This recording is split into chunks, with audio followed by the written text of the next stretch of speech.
Today is the day that this thing will finally be drivable. Technically, we're not gonna drive it, but at the moment the engine can turn the rear wheels and I want to fix that. So we have our flywheel, we have our clutch so that we can achieve that. Before we start pulling the transmission, we're gonna pull the exhaust, fully weld all of that, and we will put that to the side. Then we can start working on the transmission, and that will unlock a lot of other stuff that we can do. So I'm really excited for that. But before we start working, I just wanted to give a big thank you to those around 100 people, just about above 100 people that seem to be turning in daily to watch my videos. I really appreciate it that you keep coming back and watching my videos, and I really hope you enjoy them. If you enjoy them and would like to help me a little bit, you can consider leaving a like on the videos. I'm not sure how that works in the algorithm, but I'm assuming that it helps. And it would be fun if my videos could reach more people than they do at the moment. So yeah, that would be really fun, and I would appreciate it really much. So yeah, a big thank you to those of you that turn in to watch my videos. But anyway, now we're gonna remove the exhaust all from the car.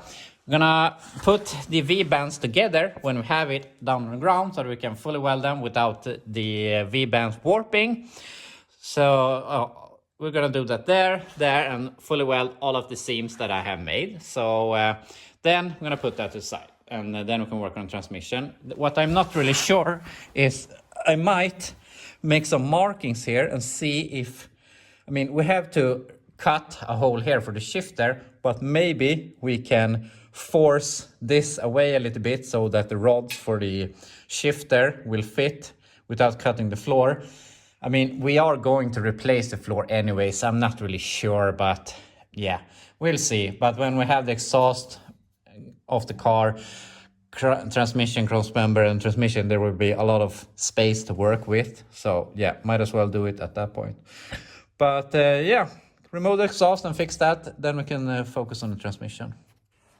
I got all of the exhaust of the car, so now I can clamp this together again, weld everything, and obviously we have the rear pieces here that has a lot of places we have to weld. So we're gonna fix that, but I thought that there's no stress in doing it, so I might as well wait to later, so I don't have to work in the welding fumes all day.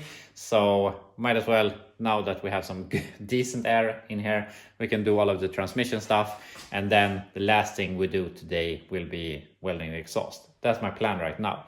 So with that said, we're gonna go ahead, pull the transmission. That won't take long. These are loose, we don't have any bolts there, and there's a good you can reach all of these.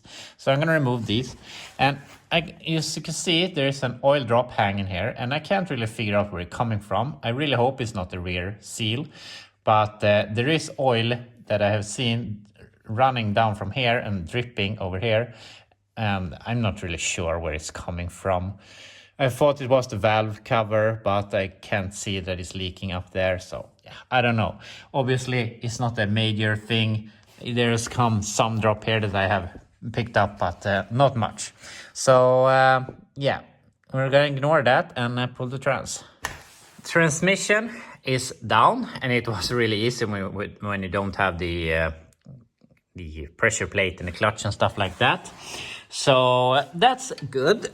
And I also removed the flex plate, so we're all done here for just bolting on the new stuff. And as you can see, we have some oil hanging here, but I'm not sure if, it might be a leak here, but I try to do my best not to have it leak. But we can also see that there are some oil here.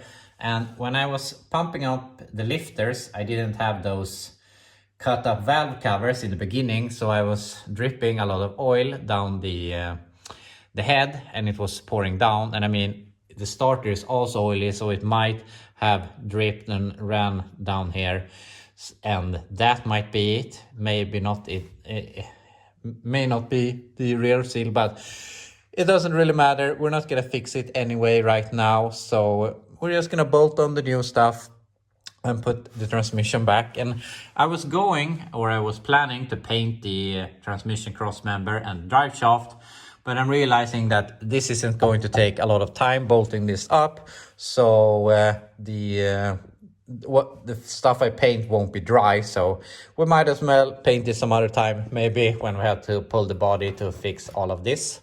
So yeah, I'm gonna start bolting on the stuff, and then we can put on the transmission. Flywheel, pressure plate, and clutch and everything together, so that was really good. And I even got the new pilot bushing, but I mean, I have already put one in there, so didn't have to do that. But all that is done, and over here I found a what is this called? Can't come up with the name right now, but the fork for the clutch. I didn't have one to this bell housing that I had to change to, but I found this and it worked perfectly. Got a new throwout bearing. So yeah, all of this is done. So now we can just bolt this together. So this is coming along really, really fast. So if I can make the splines go in easily, this will be really fast. And we can get the transmission cross member and all of that in place, so that after that we will be done. And just like that, we have a transmission in place. I need to remember to fill this up with fluid. But now that we have this in place, which is really nice, we finally have this thing in place, and it has a given place it wants to be, which means that now we can start making the C-bar or figuring out how that's going to work. And with that in place, we can see what angle we get. We can make this rod, and we can make the rod that goes from the C-bar to the pedal. And hopefully, if we're lucky, by the end of the day, we will have a functioning pedal. So I have a bunch of these C-bars, and all of these three are basically the same. There's the same width, but this one is a bit wider, and I have checked with these, and they are too wide, and I have this home built thing that is too narrow. So we have to make something our own, but what will probably end up happening is I'm just gonna shorten this a little bit and weld it together again. And also we have to fix this bracket, which is one of these that we will have to weld here on the frame, so that will align with our stud in the block. So that's basically the first thing we have to do. Shorten this, see how long it wants to be, and get one of these brackets made so we can get the C-bar in place. Then we can build everything from the C-bar. So here we have the C-bar tacked in place, or I mean started with how I want it. I have shortened it in the middle, and I have built this bracket here on the bottom, which instead of making it longer and welding it to the side of the frame, I just made it short and put it here on top of the frame. So obviously all of this has to be fully welded, but as you can see, we have a C-bar that works. It works very smoothly. So now we have to decide where we want this to be. I mean, it's not supposed to be there and obviously not there. So it's somewhere here in between, so that we have a range of motion. So we have to decide how long I think we're gonna go ahead and decide how long the bottom rod is going to be, and decide that this is good or whatever. And when that is done, then it will be very easy to make the upper rod that goes to the clutch pedal. And unfortunately, I mean, I have a lot of C-bars, I had a lot of clutch pedals, but it seems like the rods don't, for some reason, they end up in the scrap pile.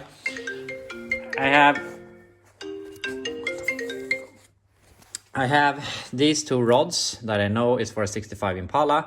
This is not going to work. It has to have a bend in it, but it's something to work off. Also, we have this that might work. We have this that is adjustable, homemade, and this isn't going to work. It's way too big. So yeah, we have to figure something out. But I'm gonna try with this rod, and if that works, it will be a lot easier to make the other rod. So I'm gonna try. So this is almost going too easy. I took the rod that I had and put it here, and I thought that looked really good with the angle on the C-bar. So I took the other rod that came with that rod and put it here. And obviously we have to do some bends in this, but if we go in here, we have it hooked up to the pedal, so we actually can use the clutch and press it down. I'm not sure that everything is correct. I have put just a knife here to hold up the brake pedal, and I know that the clutch pedal often is a little bit higher than the brake, so we could raise it up a little bit, lengthen this rod a bit. But obviously we have to make some sort of bends in it to make it go straight in a bit and straight again. And also I see that I can bend that rod a little bit to the left also. So I'm gonna make some adjustments, then I think this is gonna work perfect. So after some bending, we have the rod looking like this, and I think this is going to work great.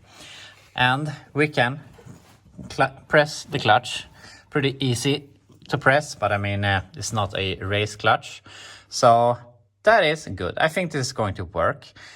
Could we do some improvements? Yes, of course, there can also always be improvements. I'm not sure, but I'm just feeling that if the lower rod was a bit longer, which would push this up, I just feel that we might get some more clutch action with the pedal, but I think this is gonna work just great.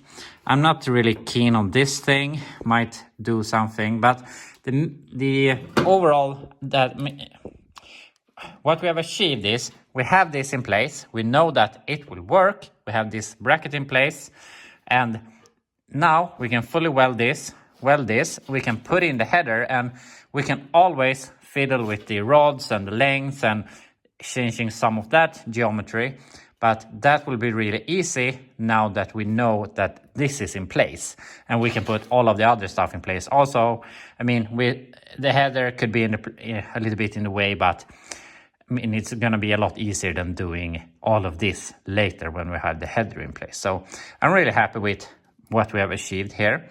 So obviously, speaking of the header, we're not sure that this will clear the header. We might have to do some modification, but at least we're here right now, and we know that we are good this far. Then we can modify it, however, depending on how the header will fit. So I'm really happy with how far we've gotten here. So I think now I'm going to remove this. I'm going to weld the C-bar, weld the bracket, weld the exhaust, and then we'll see how much time we're left for today if we have time to do anything else. So here we have the exhaust fully welded, which was a lot of work. I really don't like doing the final welding. I like the fabrication, but then it's just welding. But anyway, I put it all together with the V-band so the flanges wouldn't warp, and the same thing at this end with the headers. So now this is going to cool down when it's together. Then we can put in the headers, and hopefully we can, the C-bar is going to fit. So I'm going to put them in here, loosely bolt them up without the gaskets, see that the C-bar fits, and if it fits, we can put in them with gaskets, tighten them, and the headers will be done. Then we can put in the C-bar and the clutch stuff. Then we can start putting in the steering column, which I'm really looking forward to, because when we get the column in, we can start doing the electrical, getting it to start from inside the car. We can start looking at oil pressure gauge, or there's not gauges in this, you only have indicator lights, but we can look at the oil pressure light, the temperature light, and a bunch of electrical stuff, because I feel one part of getting a car alive again when it has been in this state is, well, the first thing, obviously, getting an engine in it is a big step, but I don't know why, but getting the electrical to work, getting inside, turning the ignition, seeing the oil light lit up, and you can put on the lights, and yeah, I just feel that you're waking the car to life again. But anyway, I'm gonna let the headers cool. I'm gonna put in the drive shaft, which I forgot before, and maybe we can start looking at cutting a hole in the floor for the shifter. Got the drive shaft in place, which obviously wasn't a problem. I'm gonna have to paint the stuff under here some other time, but I'm really happy that we have all of this in place. But with that said, I would like to get this in place, but I realized that I'm about out of time and I don't want to start cutting and something catch on fire when, I mean, we have a lot of stuff that could easily start to burn in here and under the dash. So we'll do that tomorrow. But when I looked at the shifter, something crossed my mind, and that is it has this bracket that I haven't come across before. Otherwise, this thing is bolted directly to the transmission. And of course, we could remove this bracket and put it like this. But since probably these rods are made to be with this bracket, I don't think that they will work. If we look at the whole pattern, we can see that this pushes the shifter rearwards and it will come forward, and we don't have that much thread, at least not on this, to accept that. I don't think so. And also it pushes it up quite a bit, which makes me believe that maybe this is for a Corvette or something, where they want to push up the shifter and to get it up through a console or something. It also pushes it like an inch to the side. And with it, I got this really short shifter, which also makes me feel that when this comes up, you have a shorter shifter. Otherwise, the shifters are like this long and bent. And obviously, it is both pushed rearwards and upwards, which, I mean, neglects the need for a longer bent shifter. So I'm not really sure that I want to go with this, but it's what I have.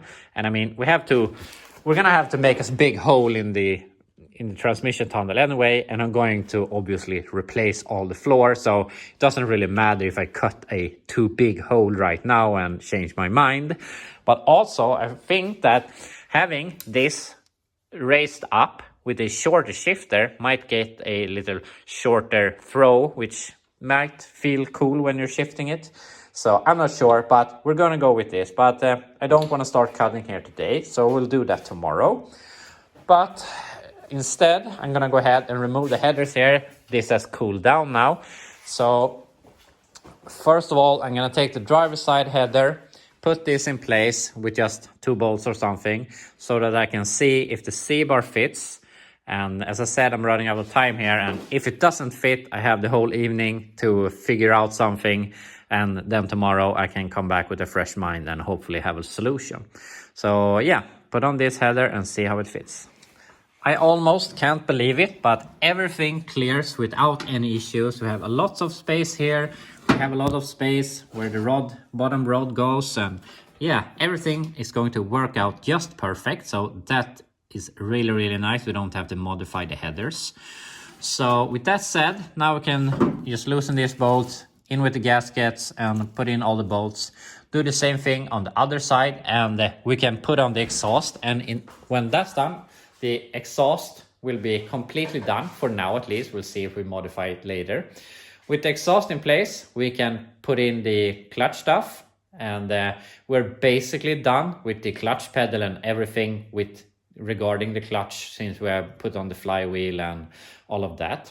So clutch pedal almost done. When that's done, we're gonna put in the steering column, and when all of that, we basically have a car that we can drive, and then we can start looking at the brakes. So we might try and drive this thing out of the garage tomorrow. At least we can drive it on the jack stands and see that the wheels roll. We have to cut up the hole for the shifter, but that's going to go really quick. So it's looking really good to maybe drive this thing tomorrow, but we will definitely be driving this thing out of the garage before the week is over. So I'm really happy with that, and we're making such good progress now.